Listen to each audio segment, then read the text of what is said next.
Attorney, kailangan po ba na may pangalan sa post para makasuhan ng libel? Interesting, di ba?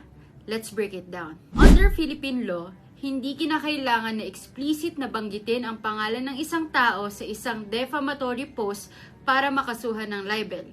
Ang mas mahalaga ay kung ang tao na sinasabing sinisira ang puri ay identifiable o nakikilala mula sa content ng post. Hindi sapat na walang pangalan kung makikilala naman ang tao based on the circumstances or konteksto ng post. Ang Supreme Court ay may mga naging desisyon na nagpapatunay dito.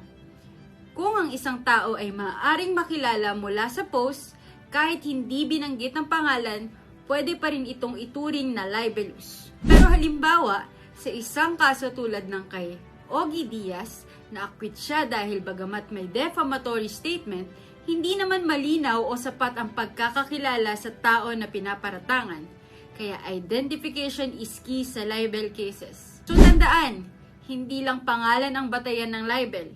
Basta't makilala ang tao mula sa post or article, maaaring magkaroon ng libel case. Kung may gusto pa kayong linawin tungkol dito, just drop your questions below.